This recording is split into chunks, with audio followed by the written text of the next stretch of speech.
Hey everyone, this is Sridhar Asia Raven, and welcome to the latest installment of Geekiary News Briefs, where I quickly go over some of the developments in pop culture and geeky fandoms, so that you guys get to know about certain news that should be on your radar. So let's begin. This is going to be a short video because nothing really happened, but yeah, let's start. So the first thing that I'm going to talk about is the teaser that was released for Birds of Prey. It was a short video where we ended up seeing the new looks for Black Canary, Huntress, Harley Quinn. Then there was also the Black Mask and Victor Zsasz. Now Harley Quinn's new costume, I like it.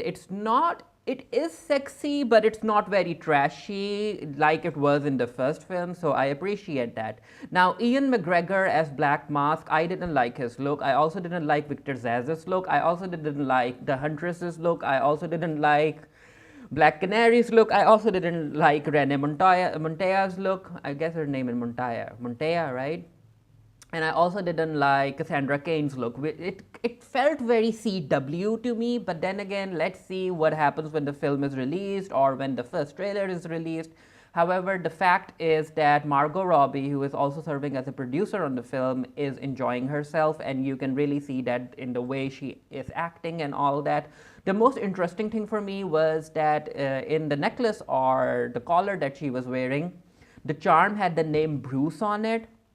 So that would be interesting to see, like how Harley Quinn is connected to Bruce. Now I don't want her to get between the OTP, that is Catwoman and Batman, Selina and Bruce. Bird of Prey's plot is already a stolen plot from Suicide Squad 2, so I wouldn't put it past Margot Robbie that she ends up stealing some of the moments that Catwoman and Batman share and give it to Harley Quinn. Who knows what she's thinking? But anyway, Birds of Prey is currently, what is it? What's the release date?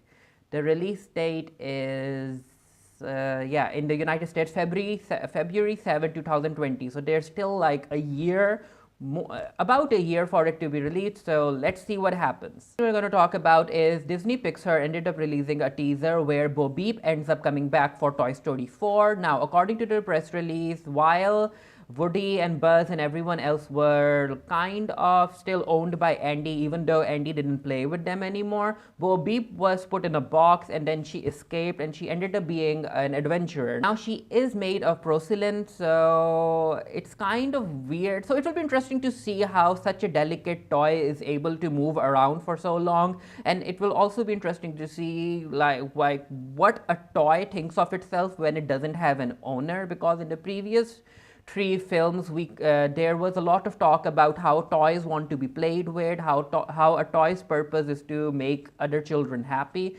So yeah, Bo Peep is going to be a different kind of toy. It will be interesting. Now, the issue that certain people had, including myself, was in the teaser when Bo Peep comes out of that screen, she tears to the screen, she does this weird pole dancing move with her bow staff, and I was like, I mean, come on, Disney, Pixar, you couldn't think of anything else for her to do. Like, if she is an adventurer, she has been on her own for a very long time, make her do some airbender-inspired staff attack moves with her bow staff, do that. And also, the fact that she is technically in her underwear is weird.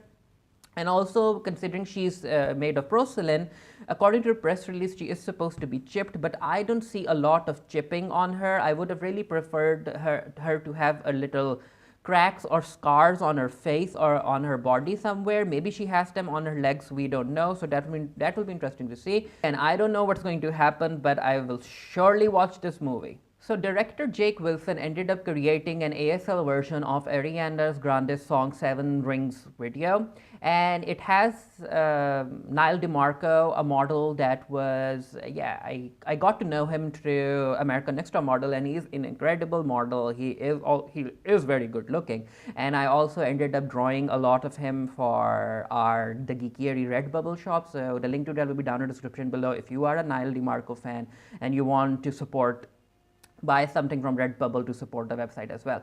So it's a cool video. Again, it's an ASL version, and I appreciate what all of these people who worked on this video are doing for the entire landscape as a whole. And even Ariana Grande retweeted that video, so that was cool. So make sure to check that out, support it.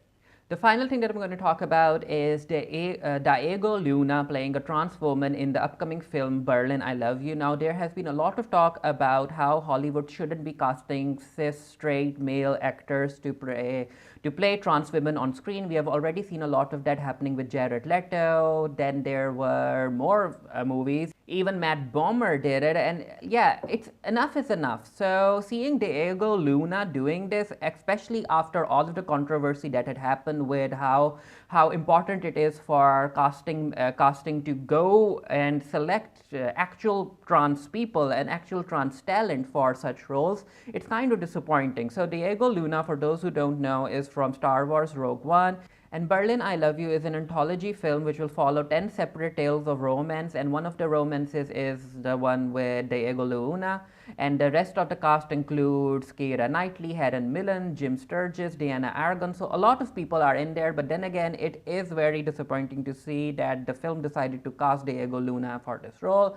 Now, it will be released in theaters. I guess it will be a limited release, and it will be available on VOD come Friday, February 2019. So, again, personally, I didn't like the decision, especially after what I wrote about Scarlett Johansson going for a trans role, but she had the sense to back out of it. But yeah, let's see what happens with this film. Let me know what you guys think down in the comment section below. Do you think that Diego Luna should have gone and accepted this role, especially because making cis straight actors portray trans women on screen actually feeds into the stereotype that trans women aren't actually women. Anyway, that's that for today's Geekiary News Briefs. Again, please let me know about any news that you want me to talk about down in the comment section below. And yeah, until next time, stay happy, stay safe, stay blessed, and I'll see you guys later. Bye.